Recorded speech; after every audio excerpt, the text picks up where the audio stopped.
Bienvenue à ceux qui me rejoignent là. Cette vidéo sera assez particulière parce que je vais parler d'un sujet qui me taraude un tout petit peu depuis quelques jours déjà. Et je vais parler tout simplement ici de comment est-ce que on crée de l'abondance financière, comment s'assurer que 2023 soit une année durant laquelle justement on génère plus de revenus. La plupart du temps, pour la plupart d'entre nous, lorsqu'on dit nouvelle année, on se dit ok, l'un des objectifs que la plupart des personnes ont, c'est je vais gagner plus d'argent, je vais augmenter mes revenus et ainsi de suite. Mais on se pose très peu souvent la question de savoir comment est-ce que je fais pour augmenter le revenu en question, quelle est la stratégie que je vais mettre sur pied, quelles sont les étapes que je vais mettre sur pied pour atteindre la vision qui est de gagner plus, d'augmenter mon revenu. On se dit, écoute, le revenu va augmenter d'une façon ou d'une autre. Et très souvent, on se dit, pour augmenter mon revenu, ça veut forcément dire que je vais devoir travailler plus dur, ça veut dire que je vais devoir prendre un second boulot, ça veut dire que je vais devoir prendre plus d'heures au travail. On a forcément un concept dans lequel on vit qui veut que justement le revenu qu'on gagne soit proportionnel à l'effort qu'on fournit, soit proportionnel au travail qu'on fournit. On s'arrête très peu souvent pour se demander comment est-ce que je fais pour gagner plus d'argent sans forcément pouvoir travailler plus dur, à échanger mon temps contre de l'argent. D'accord, donc ici, on va parler de comment on monte les revenus qu'on génère en 2023 sans forcément avoir travaillé des heures, sans forcément avoir sacrifié sa vie de famille, sa vie de couple, ses loisirs, parce qu'on veut gagner plus d'argent. Parce que souvent, il y a une ligne très fine entre gagner plus d'argent. Je dis souvent, le plus important, c'est pas forcément combien tu gagnes, mais c'est comment est-ce que tu gagnes l'argent que tu gagnes. Parce que beaucoup de gens se focalisent uniquement sur je veux gagner plus d'argent, c'est vrai, c'est assez intéressant, mais le plus important, c'est comment est-ce que tu gagnes l'argent que tu gagnes déjà. Est-ce que tu le gagnes d'une façon qui te rend heureux, qui t'aura épanoui ou pas. Donc ici, c'est vraiment le sujet de la vidéo parce que je pense que c'est beaucoup de personnes qui suivent le contenu, qui a autour de augmenter les revenus, m'approchent très souvent, me disent ok Julie, j'ai vu ce dont tu as parlé tantôt durant la vidéo, j'aimerais l'implémenter pour mon business, j'aimerais l'implémenter dans ma vie, mais j'aime dans cela recueillir de moi que je sacrifie ma vie de famille, ma vie de couple, et ainsi de suite. Et la vérité, c'est que quand tu regardes autour de toi, des personnes impressionnantes, des personnes qui sont vraiment riches, des milliardaires, des multimillionnaires, même des millionnaires tout simplement, tu te rendras compte que ces personnes ne travaillent pas forcément plus. Donc, les personnes qui vont travailler ici pendant 20 heures par jour, pendant que tu travailles 8 heures par jour, non. Elles gagnent peut-être 100 fois plus, 1 million de fois plus que toi, mais malheureusement, elles ne travaillent pas forcément plus dur que toi. Donc, comment est-ce que tu crées un système, une machine à travers laquelle tu, justement, gagnes plus sans forcément avoir travaillé plus d'heures. Et tu le fais en déjà te réalisant que c'est possible. La plupart des personnes ne réalisent pas, n'arrivent jamais à atteindre un objectif financier assez impressionnant parce qu'elles se disent que c'est impossible pour elles, que c'est inaccessible à elles. Si je commence déjà à te dire, ok, je sais que c'est possible pour moi, la réalité à travers laquelle je gagne plus sans forcément à travailler plus dur est accessible pour moi. Maintenant, comment est-ce que je fais pour que cette réalité devienne réelle pour moi concrètement? Tu accélères drastiquement la courbe vers le succès. Donc, commencer à se dire, ok, c'est possible pour moi, je sais que je peux y arriver, j'ai juste besoin de la bonne stratégie. Ça, c'est vraiment la première étape. Parce que si déjà, mentalement, tu as un blocage, si mentalement, tu te dis que c'est pas possible pour toi d'y arriver, imagine ce qui va se passer. Il va se passer que tu n'y arriveras pas. Parce que simplement, tu seras dans le concept de te dire, ok, je sais que ce n'est pas accessible pour moi, je sais que je ne vais pas y arriver. Donc, l'important de se dire déjà que, ok, je sais que c'est possible d'y arriver si j'ai les bonnes stratégies. La seconde chose que tu veux faire, c'est qu'on dit ici, l'idée, c'est vraiment parce qu'il faut comprendre également que le schéma dans lequel on a grandi, qui voulait qu'on aille à l'école, on étudie, on ait des diplômes, on trouve un travail, on bosse jusqu'à la fin des temps et tout. C'est un schéma qui a marché très bien pour nos grands-parents, pour nos parents, parce que forcément, c'est des réalités. Ils étaient vraiment à l'ère de l'industriel, à l'ère de la transformation. Donc, du coup, pour eux, ce genre de conseil-là marchait très bien. Déjà, travail du gain l'argent sur ton front, ainsi de suite. Et parce que pour eux, à cette époque-là, c'était le travail manuel qui était vraiment rémunéré, qui était gratifié. Il est important de se rappeler que de savoir également qu'on vit aujourd'hui une qui est totalement différente de l'ère à laquelle nos parents ou nos grands-parents ont vécu. Et leurs conseils, forcément, étaient adaptés au schéma dans lequel ils vivaient et qui est différent, complètement différent du nôtre. Et beaucoup de personnes aujourd'hui se sentent frustrées, se sentent confuses, se trouvent un peu débitées parce qu'ils se disent, mais j'étais à l'école, j'ai suivi toutes les règles, j'ai suivi tous les conseils, j'ai fait ce qu'il fallait que je fasse, mais comment c'est possible que je n'arrive pas à être épanoui? Comment c'est possible que je n'arrive pas à avoir un revenu qui me satisfasse complètement? Pourtant, j'ai fait ce qu'on m'a demandé de faire, j'étais le meilleur dans ma classe, et ainsi de suite. Si tu es l'un de ceux-là qui était vraiment parfait, qui se retroussait les manches à l'école pour avoir le stage, pour passer l'examen à temps, et qu'aujourd'hui, dans une situation, tu te dis, waouh, j'ai fait tout ça, mais là, j'ai un salaire j'ai du mal à joindre les deux bouts à la fin du mois, j'ai du mal à subvenir à une émergence si elle survient au pays. Par exemple, si j'ai un membre de la famille qui est malade, il faut vraiment que j'ai des difficultés à y subvenir. Si tu es l'un de ceux-là qui s'y retrouve, laisse-moi un truc en commentaire. Parce que moi, je m'y suis retrouvée pendant très longtemps. Je sais que j'étais pas l'une de celles-là qui me disait, qu'est-ce que je fais? Comment c'est possible qu'après, avec 2 masters, après 6 ans à la fac, après mon bac, comment c'est possible que bien que je travaille dans un boulot qui me semblait fascinant au départ, comment c'est possible que je n'arrive pas à subvenir à mes besoins? Comment c'est possible que je n'arrive pas à avoir une épargne de 5 000, de 10 000 euros dans mon compte? Qu'est-ce qui cloche? Je me suis dit, mais qu'est-ce que j'ai suivi le schéma, comment me suivre, mais comment c'est possible que je n'y arrive pas? Et la vérité, c'est que le schéma dans lequel on grandit, c'est un schéma qui est complètement faussé. C'est un schéma, ce sont des conseils qui marchent très bien, oui, mais qui ne sont pas forcément des conseils qui sont adéquats pour nous dans l'ère à laquelle on vit. Surtout parce qu'on vit à une ère où l'automatisation est en train de prendre le pas sur tout pratiquement. On a pas mal de software, on a pas mal de ressources aujourd'hui qui permettent justement d'automatiser un ensemble de tâches. Ce qui veut tout simplement dire ici que quoi? Ce qui veut dire ici qu'on n'a plus besoin forcément de travailler dur pour gagner de l'argent. Le schéma qui disait va à l'école, travaille dur pour gagner de l'argent, c'est un schéma qui est complètement brisé parce que justement, travailler dur n'est pas ce qui est requis pour gagner de l'argent. Il y a pas mal de systèmes qui peuvent automatiser les tâches manuelles afin que tu te contentes de ce qui apporte vraiment plus de valeur à ton business, à ton entreprise, en tant que tu sois employeur ou employé. Et c'est important de se rendre compte déjà de ça. Donc ici, si l'objectif qu'on se fixe, c'est de se dire, ok, je veux augmenter mes revenus, je veux augmenter mes revenus de façon drastique, mais comment est-ce que je le fais sans forcément avoir à sacrifier la vie de famille que j'ai, sans forcément avoir à arrêter de voir mes enfants, à passer mes heures entre 2 ou 3 boulots, comment est-ce que j'y arrive concrètement? La façon d'y arriver la plus facile, c'est tout simplement de créer un système à travers lequel le revenu qu'on va générer ne sera pas proportionnel au travail, à l'heure qu'on passera à travailler. Beaucoup de personnes se disent, ok, je facture à l'heure, je gagne 15 € de l'heure, je gagne 40 € de l'heure, je gagne 80 € de l'heure. On a tendance à lier le nombre d'heures au boulot au revenu qu'on gagne. Et c'est un schéma qui est brisé parce qu'on a un nombre limité d'heures dans la journée. Si tu veux gagner par exemple 1 million, si tu veux gagner par exemple que ce soit 100 000 ou soit 1 million par an, tu vas te rendre compte qu'il faut te dire, ok, combien d'heures je devrais travailler pour arriver à gagner ce montant-là.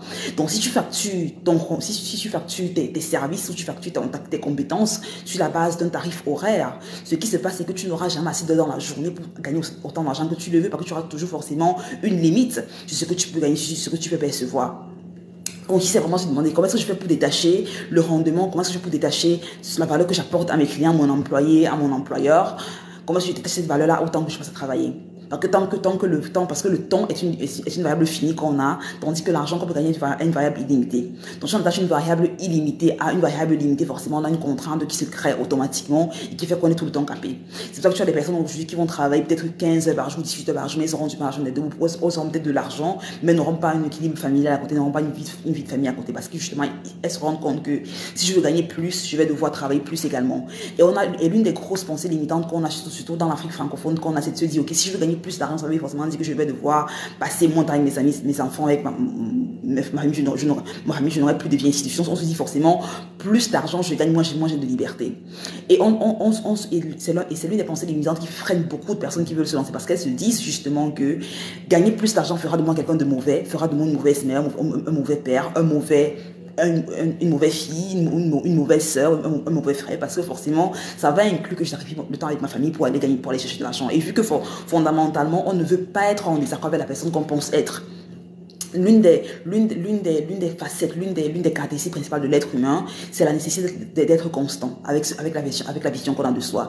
Ça veut dire quoi? Si tu es quelqu'un qui te considère comme étant, si tu es une personne qui te considère comme étant disciplinée, comme étant une bonne personne, une bonne mère de famille, ou un bon père de famille, ou une bonne amie, et que tu as l'impression à un moment donné que tes actes ne reflètent pas la personne que tu penses être, il y aura forcément une dissonance dans ton cerveau qui te poussera à changer ton action. C'est un peu comme la personne qui va au magasin, par exemple, qui se dit que je ne suis pas, par exemple, un voleur, et qui se rend compte que voilà, il a peut-être pris un sachet dans le truc, dans les étalages sans payer le sachet, il va se dire waouh, j'ai oublié de payer un truc, il va rentrer à la caisse payer, parce qu'il se dit ok, je ne suis pas quelqu'un voilà,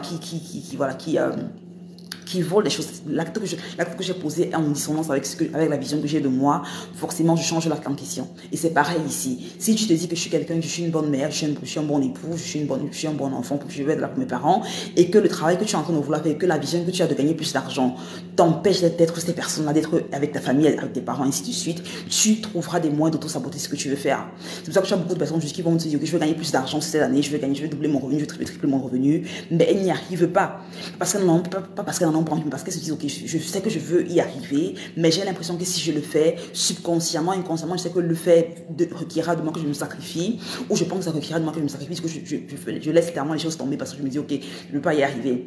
Donc c'est important justement de penser à ça lorsqu'on se dit ok, voilà la vision que j'ai de ce que je veux créer, mais est-ce que la vision que j'ai vraiment en accord avec ce que je veux, est-ce que la vision que j'ai vraiment en accord avec la vision que j'ai de ma personne, est-ce que la vision que j'ai de ce que je veux créer est vraiment en accord avec la vision que j'ai de ma personne, parce Parce que s'il n'y a, pas un accord entre ces deux éléments-là, imagine ce qui se passe. Bah, il se passe que tu vas justement auto-saboter, tu vas procrastiner, tu auras du mal à passer à l'action, tu vas te dire, waouh, pourquoi ça n'arrive pas? Pourquoi est-ce que je passe des années, des mois, mais rien ne se passe concrètement pour moi?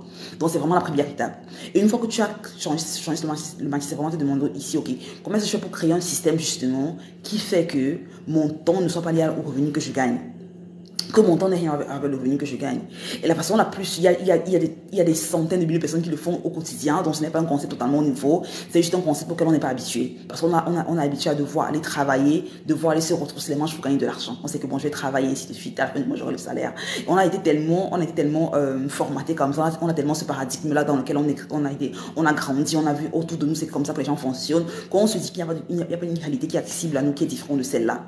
On se dit la seule réalité qui est accessible à ma personne, c'est une réalité autour de laquelle je vais au boulot, je travaille pendant des heures, je rentre le soir fatigué, le matin je commence la même routine, le boulot me saoule, les collègues me saoulent, mais bon, c'est la vie, c'est la vie, quoi. C'est comme ça que tu as vu tout le monde fait en grandissant. On ne se dit pas, on ne se donne pas l'autorisation de penser à autre chose, on ne se donne pas l'autorisation de se dire, ok, il y a une réalité différente qui est accessible à ma personne également. Et la réalité différente, c'est une réalité à travers laquelle tu, justement, dissocie ton temps de l'argent. Parce que tu te rends compte que mon temps n'est pas une réflexion. Le temps que je passe à faire une tâche n'est pas une réflexion de combien je dois être rémunéré pour la tâche en question. Ce qui est important, c'est la valeur que tu apportes avec la tâche que tu as fournie. Beaucoup de personnes pensent qu'ils sont payés pour le temps qu'ils passent au travail. Et ceux-là qui pensent comme ça, forcément, sont voués à passer du temps, à passer leur vie à échanger le temps contre de l'argent. Ceux qui pensent qu'ils sont payés en fonction du temps qu'ils passent au boulot, en fonction des heures qu'ils passent au boulot, et qui seront payés plus de temps qu'ils passent au boulot, plus ils auront de l'argent, forcément, auront tendance à non seulement rester accrochés à un job, même à un travail, même si ce travail-là n'est pas forcément épanouissant, même si ce travail n'est pas forcément gratifiant, parce qu'ils ont envie de gagner de l'argent, et auront également tendance à penser, à passer toute leur vie tout simplement à échanger du temps contre de l'argent. Donc il est important de se dire, ok, mon temps, comment est-ce que je dissocie mon temps de ce que je gagne?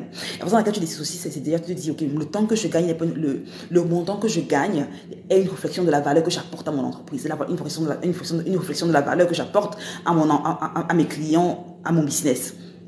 Car une fois que tu réalises, tu te demandes justement, comment est-ce que je fais pour créer un système à travers lequel j'apporte plus de valeur à mes clients, j'apporte plus de valeur aux personnes avec qui je travaille, que ce soit mon employé ou mes clients, en fonction en fonction que tu sois un entrepreneur ou un salarié, ça importe peu. Mais comment est-ce que je crée un système à travers lequel je dissocie, j'apporte plus de valeur justement à mon employé, à mes personnes avec qui je travaille, sans forcément avoir passé plus de temps à travailler.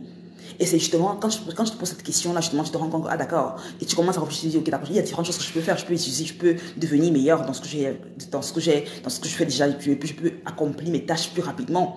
Parce que si tu as, par exemple, si tu as acquis une compétence si ton niveau de compétence augmente 2 fois plus que ce que tu as présentement, nous sommes d'accord que tu pourras faire ce que tu fais présentement 2 fois plus rapidement également.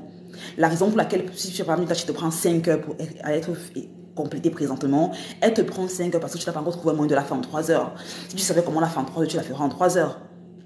Donc, je me suis demandé quelles sont les compétences sur lesquelles je vais travailler afin d'augmenter en productivité. Quelles sont les compétences qui me manquent afin d'augmenter en productivité dans le but que, justement, le bon temps ne soit plus bien, la valeur que j'apporte, en fait, ça puisse être plus important alors que je passe mon temps à travailler. La seconde façon avec laquelle tu peux le faire, c'est pour ceux qui travaillent forcément, ceux qui ont un emploi et tout. Pour ceux-là qui veulent entreprendre ou ceux qui entreprennent et qui ont un business et ainsi de suite, demande-toi quels sont les systèmes que je peux mettre en place afin que mes clients aient une meilleure expérience, afin que mes clients aient un meilleur résultat plus rapidement. Est-ce que c'est utiliser les softwares? Est-ce que c'est employer une équipe? Est-ce que c'est déléguer des tâches? Est-ce que c'est avoir de meilleurs clients? Est-ce que c'est renégocier des contrats?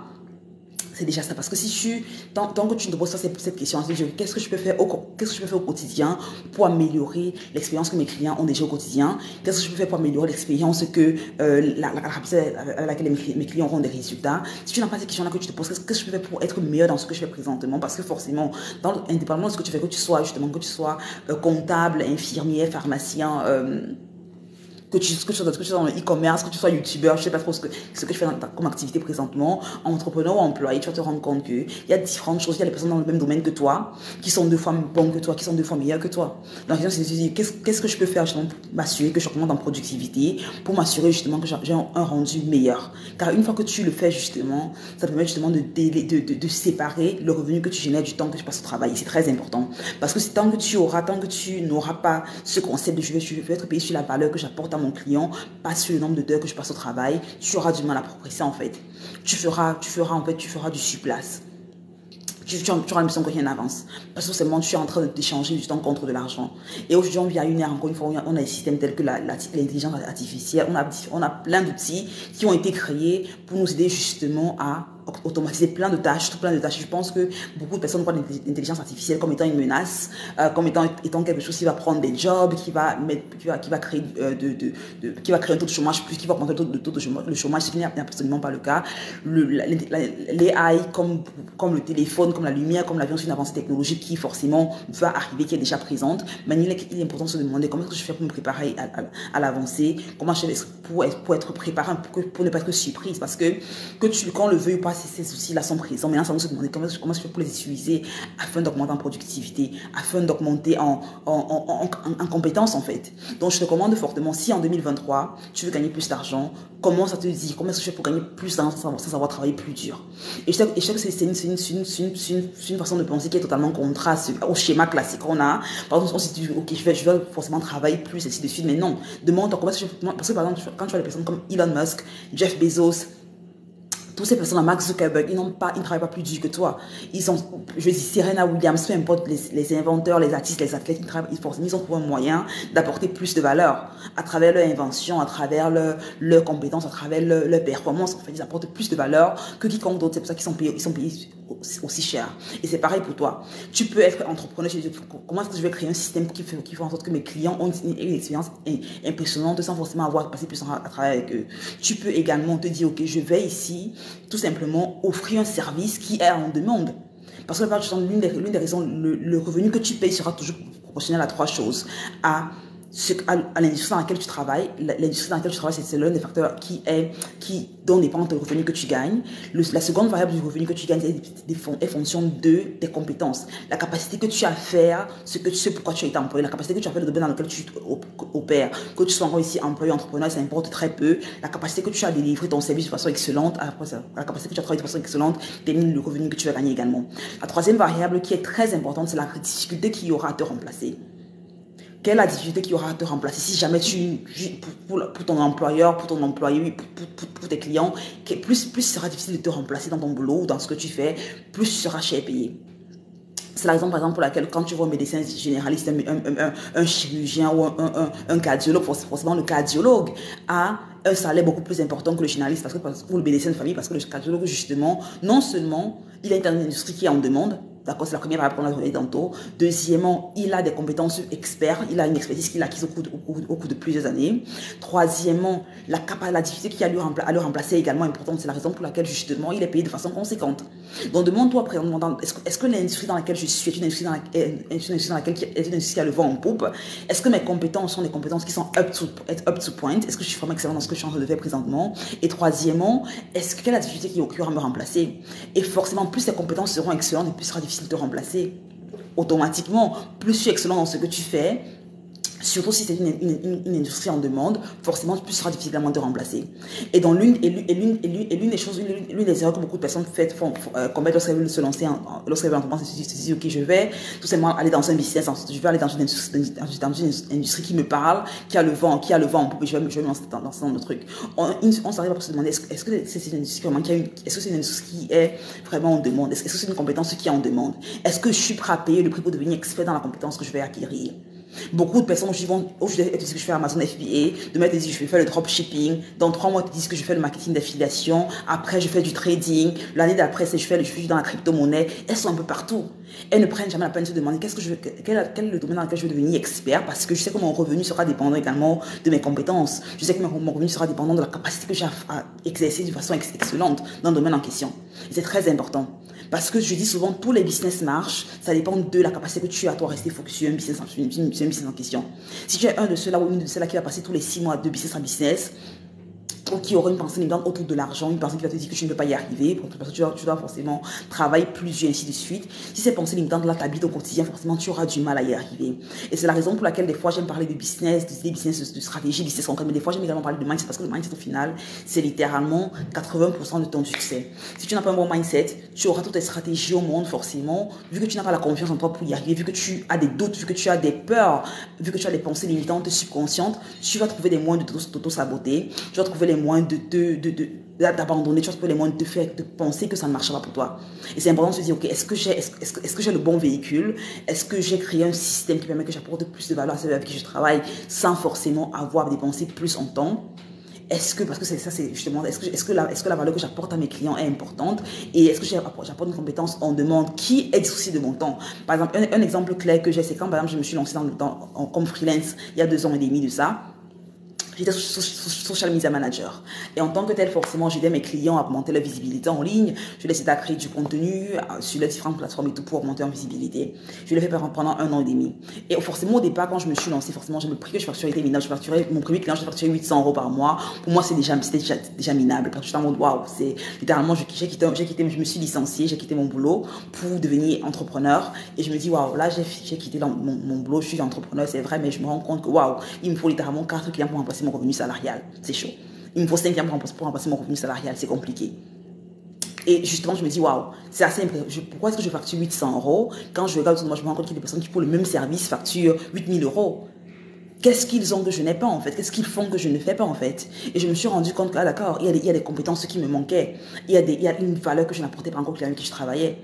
Je me suis dit, quelles sont les compétences qui me manquent pour faire que mon revenu passe de 800 euros à 1500, à 2000 euros, ainsi de suite. Et je me suis dit, quand je me suis rendu compte que, d'accord, je suis dans un bon véhicule, c'est vrai, mais je n'ai pas les compétences pour demander un prix élevé aux gens avec qui je travaille. Et je n'ai pas non plus... et vu que je n'ai pas forcément les compétences, la capacité à me remplacer est facile, parce que je peux me remplacer assez facilement. Donc, et en faisant ce petit travail-là, c'est passé que je me suis rendu compte que, bah voilà, en travaillant ces différents éléments au fur et à mesure, j'ai pu augmenter drastiquement, même pas drastiquement, j'ai pu augmenter proportionnellement ce que je fais sur mes clients. Littéralement, tous les 6 mois, j'augmentais mon truc de 500 euros, on appelle ça comment? Mon cachet de 500 euros, ma rémunération de 500 euros. Et c'est comme ça que ça a augmenté progressivement. Et donc, je t'invite fortement, toi, qui me regarde, qui est à la recherche de stratégies pour augmenter tes revenus, pour gagner plus d'argent forcément, et toi en 2023, de te demander quel est le véhicule que je vais choisir premièrement, possible d'y arriver sans forcément avoir à travailler plus d'heures. Et dissocier déjà, je pense que le but vraiment, c'est de dissocier déjà le nombre d'heures que tu passes à travailler au revenu que tu gagnes. Parce que il n'y a pas de corrélation entre le nombre d'heures au travail et le revenu que tu gagnes. C'est une pensée limitante qu'on a acquise de nos parents, de nos grands-parents, parce qu'à leur époque, ça marchait pour eux. À notre époque, ça ne marche pas comme ça. On a l'âge de l'information, on a l'âge de l'insight. Dans le futur, on a déjà vu dans les magasins, dans les supermarchés, dans les aéroports, même il y a beaucoup de travaux manuels qui sont en train de disparaître. On a les caissiers des magasins, on a juste des machines qui se chargent pour le check-out dans les magasins. À l'aéroport, c'est pareil. On a des machines qui scannent ton billet d'avion qui te font passer à l'aéroport. Dans les restaurants, même c'est pareil. Dans ces restaurants aujourd'hui, tu peux aller, tu commandes, tu manges sans parler avec un être humain. Pour dire que tout ce qui est manuel est en train de disparaître. Donc, travailler manuellement plus dur n'est pas ce qui te rendra plus, c'est réfléchir, utiliser vraiment la matière grise que tu as. Ce cerveau intelligent et beau que tu as, ton cerveau vraiment comme un outil pour te demander comment je fais pour y arriver en fait. Donc, c'est justement le but de la vidéo. Je vais devoir sauter parce que j'ai justement un appel là tout de suite. Je voulais faire cette vidéo rapide parce que j'ai pensé, je me suis dit, c'est important d'en parler parce que j'en parlais justement avec quelqu'un ce matin. Je me suis dit, c'est important de faire ce live rapidement pour le partager avec toi également. Si tu as de la valeur sur laisser pour son partage le live avec quelqu'un, ça peut éventuellement aider. Le replay sera disponible forcément sur YouTube comme à chaque fois. Si tu n'es pas encore abonné à la chaîne YouTube, le compte c'est Business Entrepreneuriat. Je vous souhaite une excellente soirée, un excellent après-midi également. Bye bye.